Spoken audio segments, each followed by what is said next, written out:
Hi, this is Kim White with the My Sexy Business team. I wanted to talk to you about something today that's actually very personal, and it's about grief.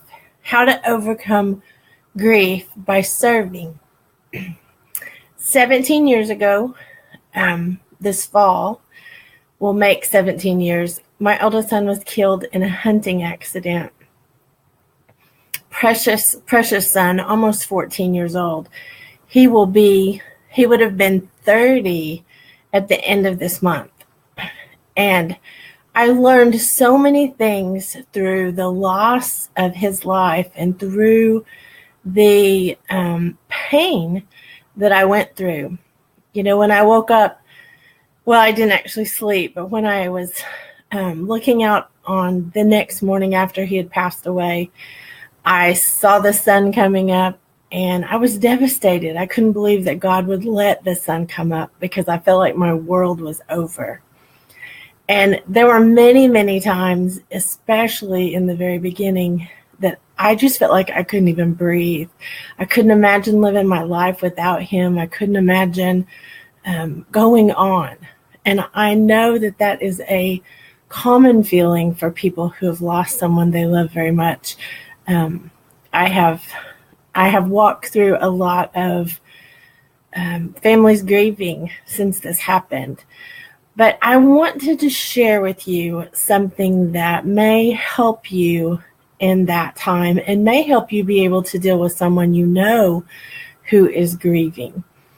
And that is, when you lose someone, one of the fears that happens, and I didn't know this until that time, is you're so afraid that you are going to forget them or that other people are going to forget them. You just don't want them forgotten. And so one of the steps of serving, and I'm going to talk about three things today. One of those things is to don't forget them. Don't forget them, and don't forget they were part of your life. Some people want to avoid talking to you about someone you loved, but the truth is, even if you're crying about it, it's still a release of your emotions. It's still a thing that is healthy for you to do. In the beginning, it's different. In the beginning, you need to set aside time. You need to set aside time for yourself to remember and to not forget about yourself in the process, because it's a very emotional, very draining, very exhausting process to go through grief. And whatever that looks like for you, it's okay. Don't let anyone tell you that you have to do it a certain way or that you have to be a certain way. You have the inner voice inside of you that will tell you how to go through the process the way you need to go through it. So don't forget about yourself. Rest, take a bath, be quiet, do the things that you need to do to take care of you so that you can go on. I also want you to remember them. Don't forget the loss. Don't forget the person, because they really did matter. They were here. If it's, a miscarriage, if it's someone who's lived 100 years, anything in between that, it still mattered that they were here. So please don't, let other opinions drive you to think you have to hide that. Your heart is broken from that loss, because it is broken from that loss. You don't have to stay in a state of pain all the time, but you can remember them, and it becomes a sweet thing and not a hurtful thing over time. Another thing that I suggest is that you celebrate them. Every death day, every birthday that comes around, we celebrate my son. We do something for someone else in his honor.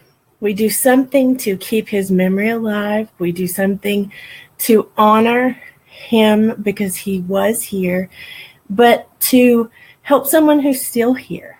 be a blessing to someone. We've done things in secret.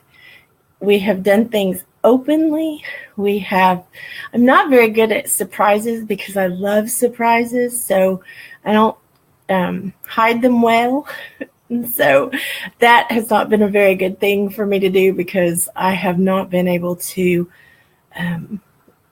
pull off that very well. I'll just be honest. But, we have had birthday parties. We've had all kinds of things that we have done to remember him, to talk about him, and to honor the living, to honor the ones that are still here. So in a minute, I'll tell you something that came out of those celebrations just in the last couple of years that's really exciting. But, celebrate them. It's okay. It's okay if you want to go to the cemetery. It's okay if you want to celebrate with a party. It's okay. You need to figure out what helps you. And if you serve other people at the same time and make a difference in them, it's very hard to stay in a bad place while you're serving. It's very hard to stay depressed while you're serving, because if you're making a difference in someone else's life, it does help your life. So I definitely suggest serving through celebration. And the third thing that I want to say is just serving others, not on a particular day, but just making sure that you're staying connected. Because one of the things that happens a lot of times is you want to pull back and you want to be isolated. You want to, you just don't want to be a participant in much of anything because you're hurting. And for a season in the beginning, I think that is wise to give yourself the time to do that. But it also is a season that should transition into being with other people and into being connected so that you are able to heal. And, it never goes away. I don't want you to think that I'm sitting here today saying this is the formula that will cure all your grief, because it's not true. Everyone has a different path to take. But I will tell you that the pain can be lessened by getting in the right group of people and serving other people and knowing that your life, not just their life, but your life still matters, can really help in the grief process.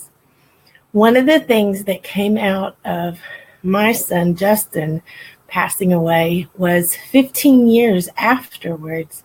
And it was kind of brewing the whole time, but 15 years afterwards, we actually started what's called the Hope to Hope Conference.